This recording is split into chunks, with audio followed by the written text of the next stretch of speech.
Admiral Sarah Chen stood at the window of Earth's first space station, watching ships from two alien civilizations patrol the outer edges of human space. The Zilani vessels looked like silver arrows with glowing blue lines running along their hulls. The Korthak ships were darker, shaped like hammers with red energy cores pulsing at their centers. Both fleets had been there for 3 months now, ever since humanity made first contact with the galaxy. Neither group seemed impressed with what they found. "They're talking again," said Dr. Marcus Webb, walking up behind Chen with a datapad in his hands. Webb was the leading expert on alien biology and behavior on Earth. His job was to figure out how these new species thought and what they wanted. "About us?" Chen asked. "About their war," Webb replied. "They've been fighting each other for over 200 years. Our translators picked up some of their communications. They think we're too primitive to understand what real warfare looks like." Chen turned away from the window. She was a tall woman with gray hair pulled back in a tight bun. Her uniform was simple compared to the fancy clothes the aliens wore, but she carried herself with confidence.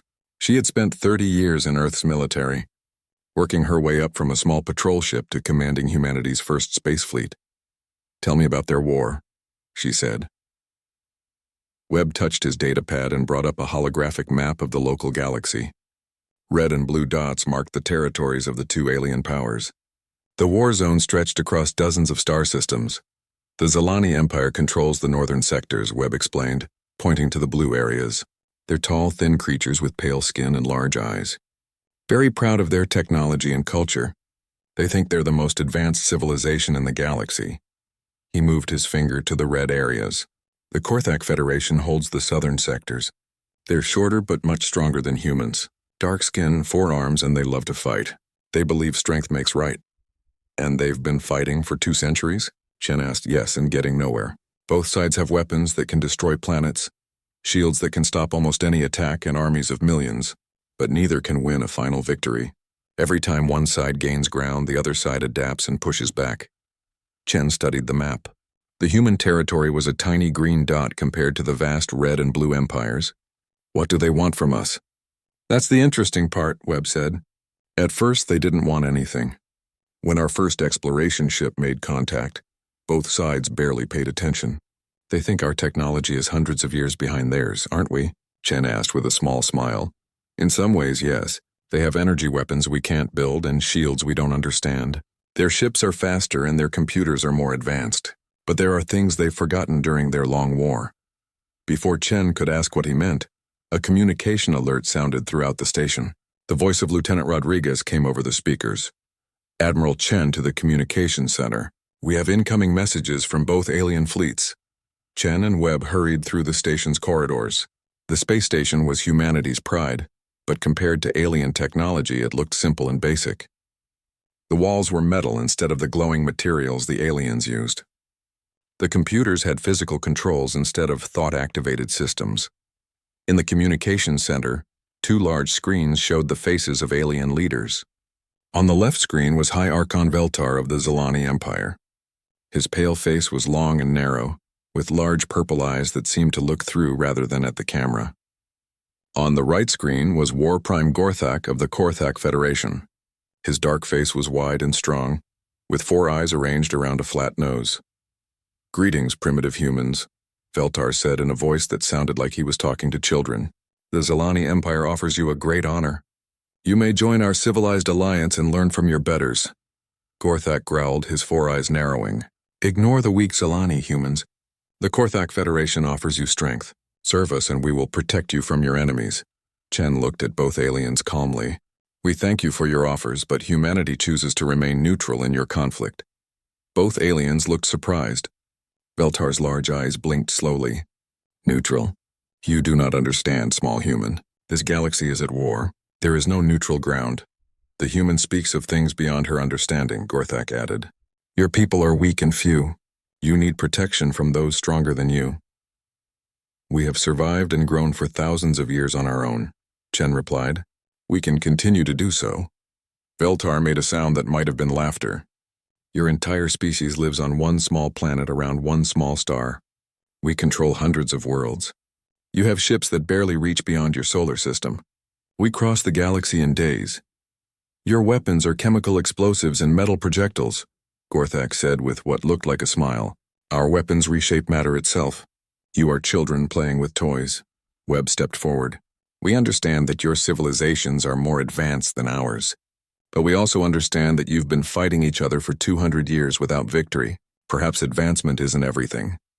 Both aliens turned their attention to Webb. Veltar's expression became even more condescending. The human scientist thinks he understands galactic warfare. How amusing. You know nothing of true combat, Gorthak growled. Your people have never faced real enemies. You fight small wars on your tiny world with primitive weapons. We've had enough wars to understand some things, Chen said. We understand that underestimating your enemy is dangerous. We understand that pride can lead to defeat. And we understand that sometimes the smaller force can surprise the larger one. Veltar waved a long, thin hand dismissively. Pretty words from a primitive leader. But words do not stop plasma cannons or quantum torpedoes. True, Chen agreed. But sometimes they don't need to. The two alien leaders looked at each other across their screens, then back at the humans. For a moment, nobody spoke. Finally, Veltar broke the silence. You will reconsider our offer, humans. This galaxy has no place for those who refuse to choose sides. The War Prime agrees, Gorthak said. Soon you will understand that neutrality is a luxury you cannot afford. Both screens went dark, leaving Chen and Webb alone in the communication center. They think we're insects, Webb said quietly. Good, Chen replied. Let them think that. Insects can be very dangerous when you're not paying attention. Webb looked at her with surprise. You're planning something. I'm planning to survive, Chen said. And to make sure humanity has a future in this galaxy. Both of those alien powers think we're too weak to matter and too primitive to be a threat. Aren't we? Chen walked back to the window and looked out at the alien fleets. The Zilani ships moved in perfect formations, every vessel in exactly the right place. The Gorthak ships moved more aggressively, like predators hunting for prey. They've been fighting the same war for 200 years, she said. Using the same tactics, the same strategies, the same thinking. They've become predictable. But they have better weapons and more ships, Webb pointed out. Yes, they do. But they also have something else. What? Chen turned away from the window with a cold smile. They have the arrogance of species who think they know everything about warfare. They're about to learn that they don't. In the weeks that followed, both alien fleets began to move closer to human space. They didn't attack, but their message was clear. Choose a side or be forced to choose. Chen began preparing for war. Not the kind of war the aliens expected, but the kind of war humans did best. The kind that surprised enemies who thought they knew what to expect. The galaxy was about to learn that sometimes the most dangerous opponent was the one you ignored. 3 weeks after the first contact meeting, High Archon Veltar's personal ship approached Earth's space station. The vessel was beautiful and terrifying at the same time. It looked like a crystal palace that could fly through space with walls that seemed to be made of pure light. Admiral Chen watched the ship dock with the station. She had been expecting this visit. Both alien powers had been sending smaller ships to human colonies, testing reactions and gathering information. The Zilani delegation is requesting permission to board, Lieutenant Rodriguez announced. Grant permission, Chen replied, but maintain security protocols. Veltar entered the station's main conference room, followed by 2 other Zilani. They were all tall and thin, wearing robes that seemed to change color in the light. Their movements were graceful and precise, like dancers performing a carefully practiced routine. Admiral Chen, Veltar said with a slight bow of his elongated head, thank you for receiving us in your modest facility.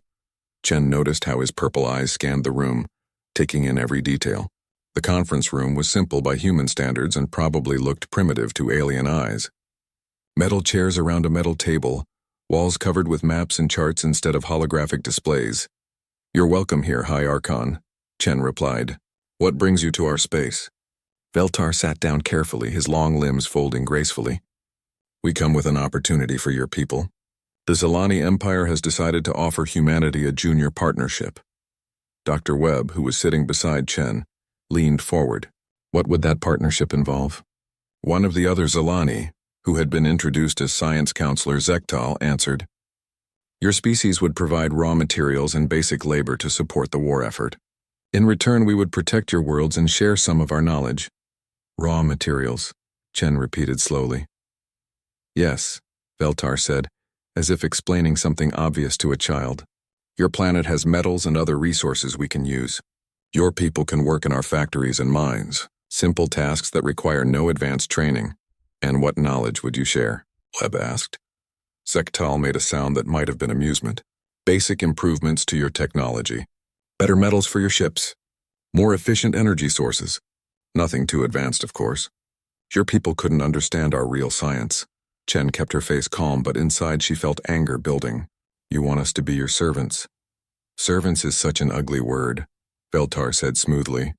Think of it as guided development. Your species is young and inexperienced. We have thousands of years of wisdom to offer. And if we refuse this generous offer? Chen asked. Veltar's expression didn't change, but something cold entered his purple eyes. That would be unfortunate. This galaxy is dangerous for small, unprotected civilizations. Accidents can happen to those who refuse the friendship of powerful allies. Before Chen could respond, another alert sounded. A Korthak ship was approaching the station. It was smaller than the Zelani vessel, but looked much more dangerous. Dark metal covered with weapon ports and armored plating. It seems you have other visitors, Veltar observed. War Prime Gorthak entered the conference room without ceremony. He was shorter than the Zelani, but much broader, with muscles visible even under his armor. His four eyes moved constantly, studying everything around him for potential threats. Zelani, he growled when he saw Veltar. I should have known you would come here first with your pretty words and empty promises. War Prime, Veltar replied coolly. How predictable of the Korthak to arrive with threats and bluster. Gorthak ignored the insult and turned to Chen. Human leader, forget whatever lies the Zelani told you. The Korthak Federation offers you real strength. And what would that involve? Chen asked. You provide soldiers for our armies and workers for our war machines, Gorthak said bluntly. In return, we protect you from enemies and teach you how to fight properly. Webb raised an eyebrow. You want human soldiers in your war? Humans breed quickly and follow orders, Gorthak explained as if discussing livestock. Your people are weak, but there are many of you. Numbers have value in war. Our soldiers would be cannon fodder, Chen said.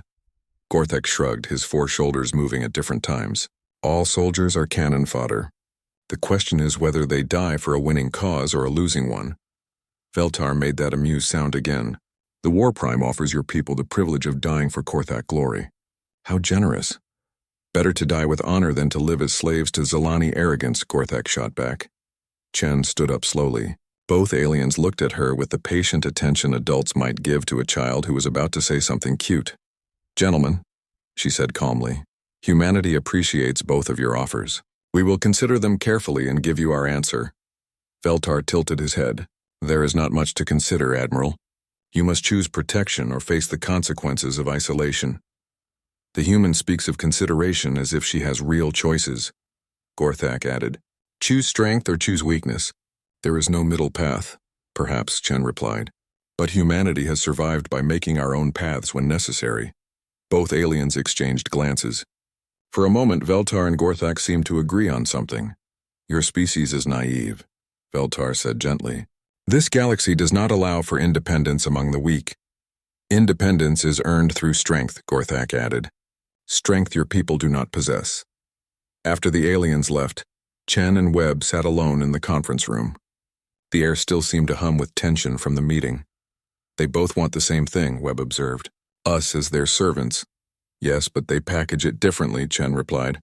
The Zelani offer guided slavery with pretty words. The Korthak offer honest slavery with brutal words. At least Gorthak was honest about it. Chen walked to the window and looked out at the two alien fleets. More ships had arrived from both sides. The message was becoming clearer. They're not just making offers, she said. They're making demands. Choose a master or be destroyed. Can we fight them? Webb asked. Not in a straight battle. Either fleet could destroy our entire space force in minutes. Chen turned back to face Webb. But there are other ways to fight. Over the next few days, reports came in from human colonies throughout the solar system. Alien ships were visiting every human settlement, making the same offers and threats.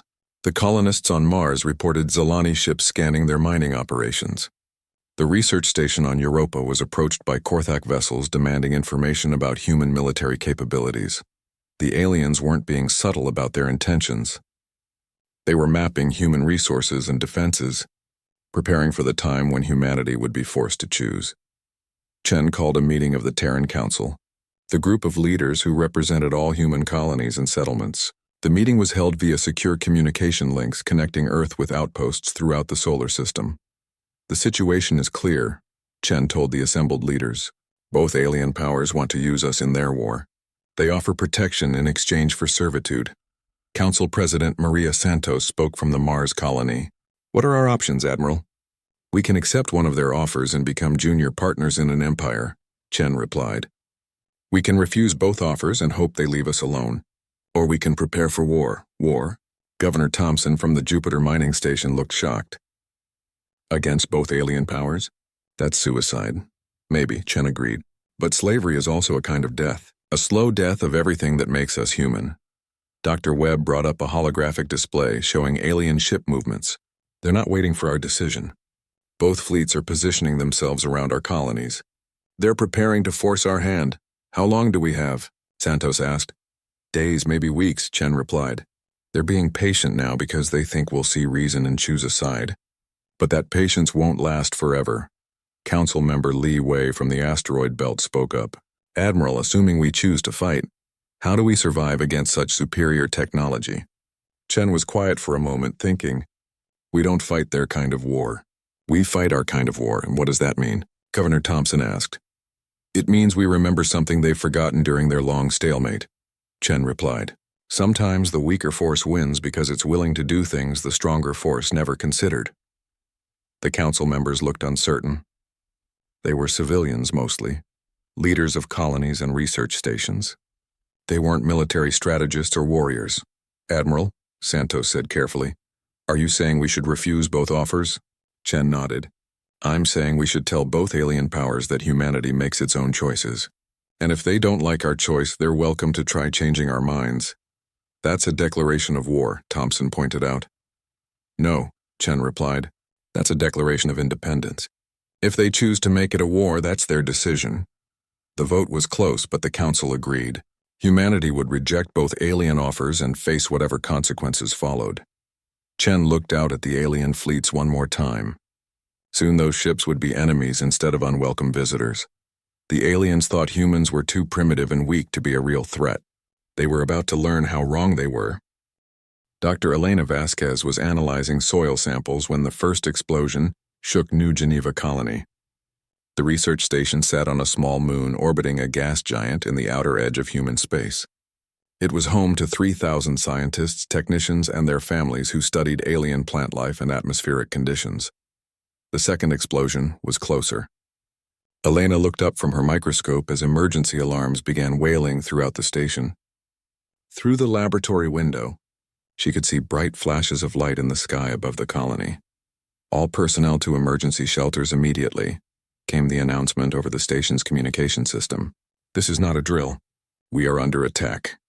Elena grabbed her emergency kit and ran toward the nearest shelter. Around her, other colonists were doing the same thing. Children cried as their parents carried them toward safety. Scientists abandoned their experiments and equipment. Above them, Korthak warships fired energy weapons at the colony's buildings. The dark, hammer-shaped vessels moved in attack formation, their red energy cores glowing brighter with each shot. Elena made it to the shelter just as a massive explosion destroyed the main research building. The blast threw her to the ground and filled the air with dust and debris. Through the ringing in her ears, she could hear people screaming. The attack lasted only 10 minutes, but it felt like hours. When the bombing finally stopped, Elena and the other survivors emerged from the shelters to find their colony in ruins. Buildings had been reduced to twisted metal and broken concrete. Fires burned everywhere, sending thick smoke into the thin atmosphere. The casualty reports came in slowly. 3,000 people had lived in New Geneva colony. Less than 200 survived the attack. On the bridge of his flagship, War Prime Gorthak studied the tactical display with satisfaction. The attack had been swift and effective. Another victory against the Zelani Empire. War Prime, his tactical officer reported. The target has been neutralized. All military installations destroyed. Excellent, Gorthak replied. Any enemy survivors? Scans indicate minimal life signs remaining. The Zelani outpost has been eliminated. Gorthak nodded approvingly. Intelligence had reported a new Zilani research facility in this sector. Destroying it before the enemy could complete their work was a significant tactical advantage. "Sir," another officer called out, "we're receiving a transmission from the planet's surface." "Put it on screen," Gorthak ordered. The main display showed a human woman covered in dust and blood. Behind her, other humans were pulling bodies from the wreckage of destroyed buildings. "This is Dr. Elena Vasquez of New Geneva Colony," the woman said. "We are civilians. We are not part of your war. Please send medical assistance." Gorthak stared at the screen in confusion. "Humans? What are humans doing in a Zilani military facility?" His intelligence officer checked his data quickly. "War Prime, there appears to have been an error in our targeting information. This was not a Zilani installation. It was a human research colony." The confusion on Gorthak's face turned to annoyance. "Human? Why was this not in our tactical briefing?" "The location matched Zilani expansion patterns, sir. Our scouts reported energy signatures consistent with Zilani technology." On screen, Dr. Vasquez continued speaking.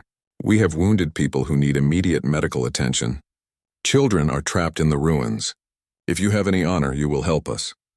Gorthak considered the situation. A mistake had been made, but it was a minor one. Humans were insignificant in the larger scope of the war against the Zilani Empire. "Open a channel," he ordered. "Dr. Vasquez," he said when the connection was established. "I am War Prime Gorthak of the Gorthak Federation. Your colony was destroyed due to faulty intelligence. We believed this to be a Zilani military installation." "You killed 3,000 innocent people," Elena replied, her voice shaking with anger and grief. "Regrettable," Gorthak said dismissively. "War has casualties. We will provide compensation for this error." "Compensation?" Elena couldn't believe what she was hearing. "You can't compensate for murder. The Gorthak Federation offers your people 1,000 units of basic trade goods and construction materials," Gorthak announced. "This is more than fair payment for the loss of a minor outpost." Elena stared at him in disbelief. "You think you can pay for human lives with trade goods?" Gorthak's 4 eyes narrowed. "You should be grateful for Gorthak generosity. Many species receive no compensation for the accidents of war." The transmission ended. Gorthak turned away from the screen, already thinking about more important matters. The destruction of New Geneva was a minor setback, nothing more. 3 days later, Admiral Chen stood in the ruins of New Geneva Colony. She had come as soon as news of the attack reached Earth. The sight of the destroyed buildings and memorial markers for the dead filled her with cold fury. Dr. Webb walked beside her through the wreckage. "The survivors are being evacuated to other colonies. Most of them want to go back to Earth." "I don't blame them," Chen replied. She stopped beside a twisted piece of metal that had once been part of a school. 3,000 people. Scientists, teachers, children. All dead because we were in the wrong place at the wrong time. The Gorthak claim it was an accident, Webb said. "An accident they're willing to pay for with trade goods," Chen replied bitterly. "Like we're selling them cattle instead of mourning human lives." Elena Vasquez approached them. She had refused evacuation, choosing to stay and help with the recovery efforts. Her face was still bandaged from injuries suffered in the attack. "Admiral Chen," she said, "thank you for coming." "I'm sorry we couldn't protect you," Chen replied. "This should never have happened." "The Gorthak War Prime said we should be grateful for their compensation," Elena said. 1,000 units of trade goods for 3,000 human lives. Chen's hands clenched into fists. "Did he really say that?" "Word for word. He acted like he was doing us a favor." Before Chen could respond, Lieutenant Rodriguez's voice came through her communication device. "Admiral, urgent message from Earth Command. We have another situation." Chen activated her communicator. "What's happening?" "The mining station at Asteroid Base 7 has been attacked. The assault just ended. We're receiving reports of heavy casualties." Chen felt ice form in her stomach. "Who attacked them?" "Zilani forces, ma'am. But there's something strange about the attack. They left evidence behind." "What kind of evidence?" "Dr. Webb needs to see this himself, Admiral." "Can you return to the command ship immediately?"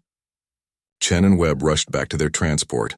During the flight to Chen's command ship, they received more details about the attack on Asteroid Base 7.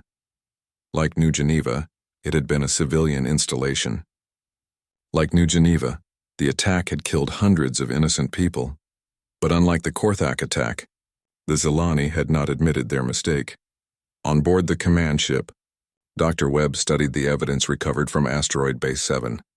The Zilani had destroyed the mining station, but they had also planted technology designed to make the attack look like Korthak work.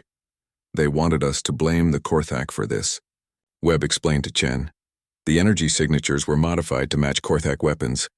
The debris patterns were arranged to suggest Korthak tactics. But they made mistakes, Chen observed. Yes, the modifications weren't perfect.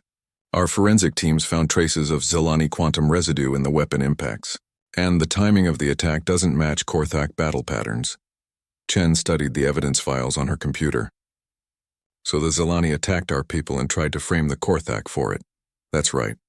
They wanted to make us angry enough to join their war as allies seeking revenge. And the Korthak really did attack New Geneva by accident. Yes, but they don't care that they killed 3,000 innocent people. To them, we're not important enough to matter. Chen leaned back in her chair. In the span of 1 week, both alien powers had shown their true attitudes toward humanity. The Korthak saw humans as expendable casualties in their war. The Zilani saw humans as tools to be manipulated through lies and false flag attacks. Admiral, Webb said quietly, both species are treating us like we're not really people, like our lives don't have value. Chen nodded slowly. They think we're too primitive to matter and too weak to threaten them, aren't we? Chen stood up and walked to the window. Outside, she could see human ships preparing for patrol missions. They were smaller and less advanced than alien vessels, but they were crewed by people who cared about protecting human lives. Dr. Webb, what's the most dangerous animal on Earth? She asked. Webb looked confused by the question. I suppose it depends on the situation. Lions are dangerous to other animals. Sharks are dangerous in water, but humans are probably the most dangerous overall. Why? Because we're adaptable. We can survive in environments that would kill other species. We can learn new skills quickly.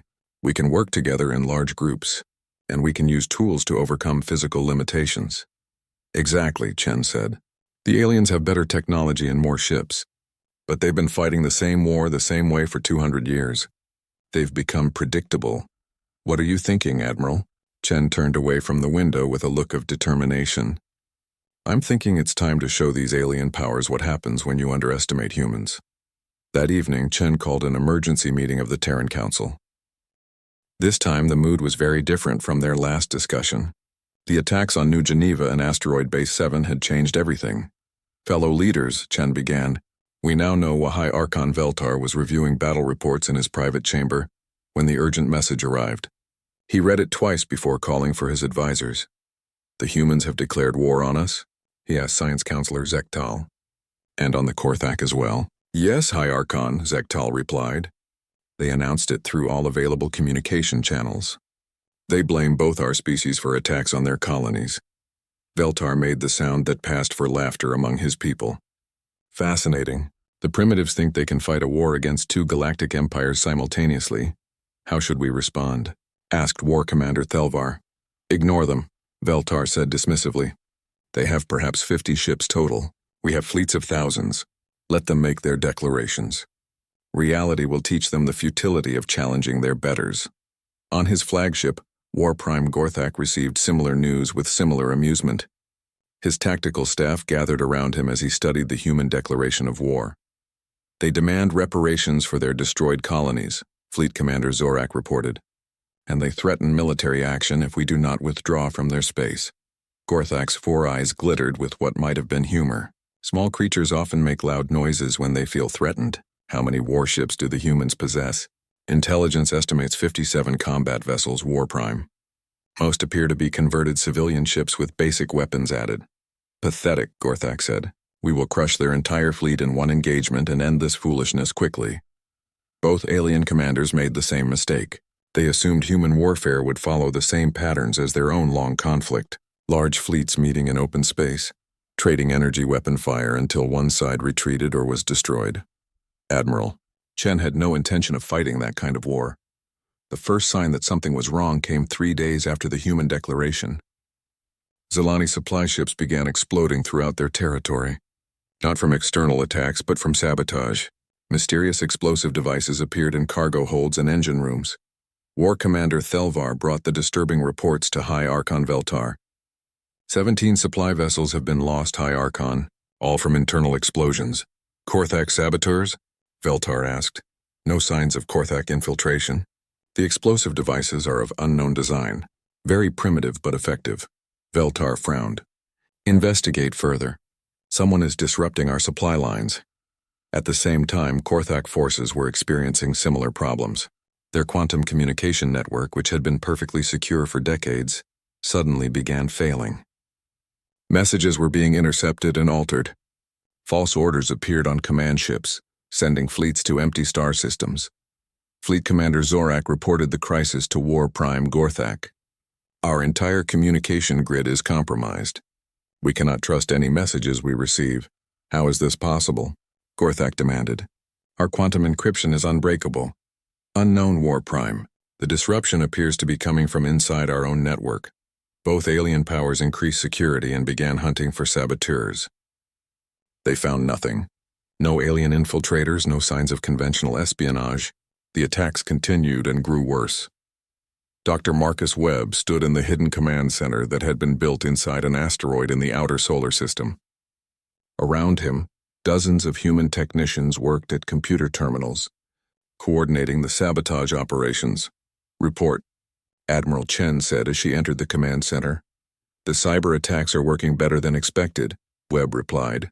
We've completely disrupted Korthak communications in 3 sectors, and our people have successfully planted explosives on 47 Zilani supply ships. Casualties? None on our side. We're staying invisible and striking at infrastructure instead of military targets. Chen nodded approvingly. What about the biological warfare component? Webb's expression became grimmer. Dr. Martinez has identified several Earth pathogens that are lethal to both alien species. Common cold viruses that their immune systems can't handle, food bacteria that are harmless to humans but deadly to them. Are we sure about this? We tested it on tissue samples recovered from the attack sites. Both alien species are completely vulnerable to dozens of Earth microorganisms.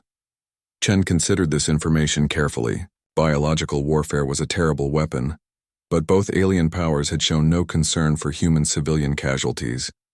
Deploy it, she decided. Target their military installations first. Make sure it looks like natural disease outbreaks, not deliberate attacks. The biological campaign began a week later. Korthak military bases started reporting mysterious illnesses among their troops. Soldiers became sick with symptoms their doctors couldn't identify. What appeared to be a simple respiratory infection proved deadly to alien physiology. Zilani forces experienced similar outbreaks. Their advanced medical technology was useless against Earth bacteria their bodies had never encountered. Panic spread through their military ranks as entire units became too sick to fight. But the humans were just getting started. Captain Lisa Park commanded one of humanity's few true warships, a converted mining vessel called the Defiant. Her ship was small and slow compared to alien vessels, but it had one advantage the aliens didn't expect. Target acquired, her weapons officer reported. Zilani patrol ship 2 clicks ahead. Fire everything, Park ordered. The Defiant's weapons were primitive by galactic standards, chemical explosives and metal projectiles instead of energy beams. But the ship also carried something the aliens had never encountered, a human crew willing to ram enemy vessels. Park aimed her ship directly at the Zilani patrol craft. The alien captain, expecting a normal energy weapon exchange at long range, was completely unprepared for a collision attack. The Defiant struck the Zilani ship at full speed. Both vessels were destroyed, but the alien ship was much more expensive and harder to replace. Similar attacks happened throughout both alien territories. Human ships crewed by volunteers made suicide runs against enemy vessels. The tactic was shocking to alien commanders who had never encountered such desperate courage. They're ramming our ships, War Commander Thelvar reported to Veltar. Their primitive vessels are deliberately colliding with our forces. Impossible, Veltar replied. No civilized species would waste ships and crews in such a manner. Nevertheless, we have lost 6 patrol vessels to collision attacks in the past day. Veltar was beginning to realize that humans might not be as predictable as he had assumed. Gorthak was having similar problems. Their tactics make no sense, he complained to his staff. They attack supply lines instead of military targets. They use disease instead of weapons. They sacrifice ships instead of preserving them. Perhaps they are not thinking like warriors, Fleet Commander Zorak suggested. Then what are they thinking like? Zorak had no answer for that question. The truth was that humans were thinking like humans. They used tactics that made sense to their psychology and culture, not to alien military traditions. Dr. Webb had been studying both alien species intensively since the war began. He discovered critical weaknesses that centuries of conventional warfare had never exploited. The Zilani are extremely sensitive to gravitational changes. He reported to Chen. Their inner ear structure can't handle rapid alterations in gravity fields. And the Korthak? They communicate using electromagnetic frequencies that are very close to the radio bands we use for normal communication. We can jam their battlefield coordination just by broadcasting on the right frequencies. Chen smiled coldly. Begin implementing gravitational warfare against Zilani positions, and start jamming all Korthak communication frequencies. The new tactics proved devastatingly effective. Zilani soldiers became disoriented and helpless when human ships generated artificial gravity fields around their positions. Korthak forces found themselves unable to coordinate attacks when their communication systems were flooded with human radio signals. Most importantly, both alien powers began to realize they were facing an enemy they didn't understand. High Archon Veltar called an emergency meeting of his war council. How many ships have we lost to the humans? 47 combat vessels, High Archon, plus over 100 supply and support ships. And how many human ships have we destroyed? War Commander Thelvar hesitated. 12 confirmed kills, sir. Veltar stared at him in disbelief. 12? We have lost nearly 200 ships and killed only 12 of theirs? The humans are not fighting the way we expected, High Archon. Their tactics are unusual. War Prime Gorthak was receiving similar reports. His losses were almost as heavy as the Zilani, but human casualties remained surprisingly light. They're fighting like primitives, he growled. No honor, no proper tactics, no respect for the rules of civilized warfare. Perhaps that is why they are winning, Fleet Commander Zorak observed quietly. Both alien leaders were forced to confront an uncomfortable truth. Despite their superior technology and larger fleets, they were losing the war against humanity. The primitives they had dismissed were proving to be the most dangerous enemy either empire had ever faced. Admiral Chen stood on the bridge of her flagship, watching reports come in from across the galaxy.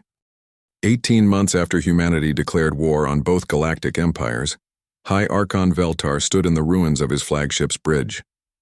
The great vessel that had once been the pride of the Zilani fleet was now a floating wreck. Its beautiful crystal walls cracked and dark.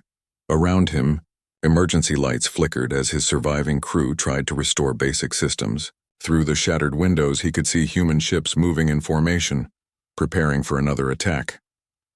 How many fleets do we have left? He asked Science Counselor Zektal. 3 battle groups remain operational, High Archon. Zektal replied, his voice heavy with exhaustion. Less than 200 ships total. Veltar closed his large purple eyes. When the war began, the Zilani Empire had commanded over 3,000 warships. Now they were reduced to hiding in the outer edges of their own territory.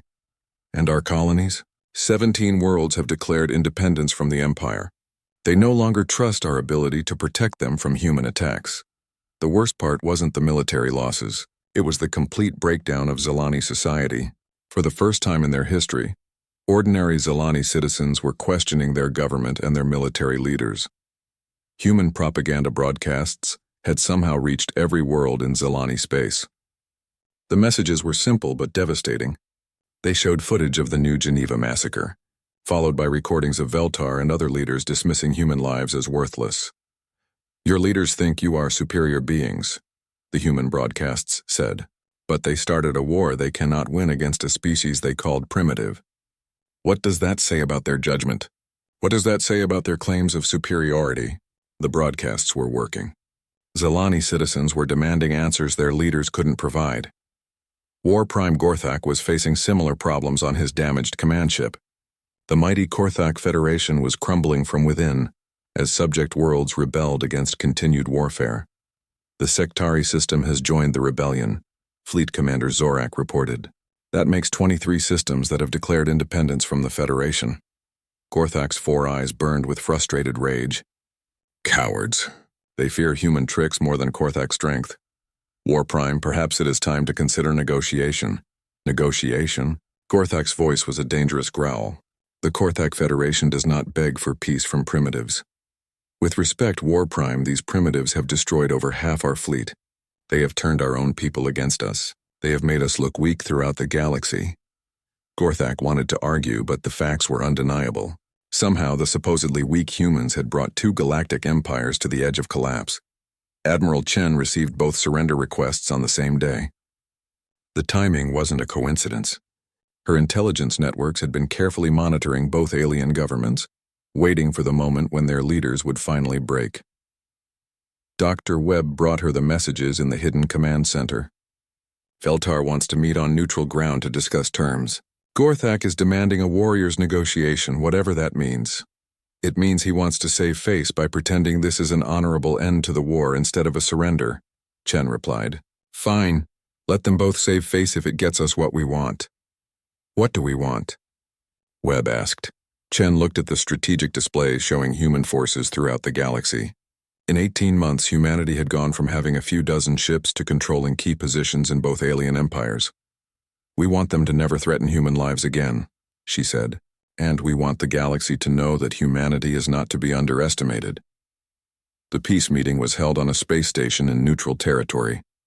Chen arrived with a small escort of human ships. Both alien leaders brought their own fleets, but the vessels looked defeated rather than threatening. Veltar entered the meeting room first. The tall, elegant alien who had once dismissed humans as primitives now looked tired and uncertain. His purple eyes avoided Chen's gaze as he took his seat. Gorthak followed shortly after. The proud warrior's four shoulders were slumped in defeat. His armor was dented and his weapons were ceremonial rather than functional. Gentlemen, Chen said calmly, thank you for accepting my invitation to discuss the end of hostilities. Your invitation? Veltar's voice cracked slightly. We initiated these talks. No, Chen replied with a cold smile. You asked to surrender. I invited you to discuss the terms under which I would accept that surrender. Both aliens looked uncomfortable. They were used to being the ones dictating terms to weaker species. Admiral Chen, Gorthak said carefully, the Korthak Federation acknowledges that humans have proven themselves to be formidable opponents. Formidable? Chen raised an eyebrow. War Prime, you called us weak primitives who knew nothing of real warfare. What changed your mind? Gorthak's four eyes shifted nervously. Your tactics were unexpected. Our tactics were human, Chen corrected. We fought the way humans fight when our survival is threatened, with creativity, determination, and absolute refusal to accept defeat. Veltar leaned forward. Admiral, the Zilani Empire is prepared to offer reparations for any damages our forces may have caused to human colonies. May have caused? Chen's voice became dangerous. High Archon, you personally authorized attacks on civilian targets. You tried to manipulate us into your war through false flag operations. Don't pretend this was an accident. What do you want from us? Veltar asked quietly. Chen stood up and walked to the room's main display screen. She activated a holographic map, showing the current state of the galaxy. Large sections of both alien empires were marked in green, indicating human control or influence. I want you to understand what has happened here, she began. 18 months ago, you both thought humans were too primitive to matter in galactic affairs. You treated us like insects to be brushed aside or useful animals to be domesticated. She pointed to the map's green sections. Today, human forces control critical infrastructure in both your empires. Your own people have rebelled against your leadership. Your mighty fleets are hiding in the corners of space you once ruled. You have proven your point, Gorthak admitted grudgingly. Humans are stronger than we believed. No, Chen said sharply. We're not stronger. We're different. We think differently, fight differently, and refuse to give up differently. She turned back to face both aliens. You lost this war the moment you decided human lives didn't matter. You lost it when you assumed we would fight by your rules using your tactics. Dr. Webb stepped forward with a datapad. The terms for ending this conflict are simple. Both empires will formally recognize human sovereignty over all territory we currently control. You will pay reparations to the families of civilians killed in your attacks, and you will establish embassies on Earth to maintain peaceful relations. Embassies? Veltar looked confused. You want us to send ambassadors to your primitive world? Chen's expression didn't change, but her voice became even colder. High Archon, That primitive world is now the capital of the most powerful military force in this sector of the galaxy. I suggest you adjust your attitude accordingly. Both aliens read through the proposed treaty terms. They were harsh but not impossible. More importantly, they offered a way to end the war without complete destruction of both empires. There is one more thing, Chen added. Both of your governments will issue public statements acknowledging that you underestimated humanity and lost the resulting conflict. The galaxy needs to understand what happens when advanced civilizations assume superiority over species they consider primitive. Gorthak's pride rebelled against the idea. You ask us to admit weakness before our enemies. I'm asking you to admit the truth, Chen replied. You made assumptions about human capabilities based on our technology level. Those assumptions nearly destroyed both your civilizations. Veltar signed the treaty first. His elegant handwriting looked shaky as he put his name to the document that formally ended Zilani resistance. Gorthak hesitated longer, but eventually added his signature as well. The proud warrior who had once offered humans the privilege of dying for Gorthak glory now accepted human terms for peace. This war is over, Chen announced. But remember this lesson. Underestimating your opponent is the most dangerous mistake any leader can make. 6 months later, Chen stood on the observation deck of humanity's newest space station. The massive facility orbited Earth like a metallic moon, its size and complexity rivaling anything the alien empires had built. Dr. Webb joined her at the window. The latest reports from both empires show continued political instability. 3 more Zilani worlds have declared independence. The Gorthak Federation has split into competing factions. Good, Chen replied. Maybe their people will choose better leaders this time. Do you think they learned their lesson? Chen watched a formation of human ships patrol the outer system. The vessels were larger and more advanced than the converted civilian craft humanity had started the war with. Human technology was advancing rapidly, incorporating lessons learned from captured alien equipment. They learned that humans are dangerous when threatened, she said. Whether they learned why we're dangerous is another question. Why are we dangerous? Webb asked. Chen smiled. Because we refuse to accept that anything is impossible. Because we adapt to any situation and find new solutions to old problems.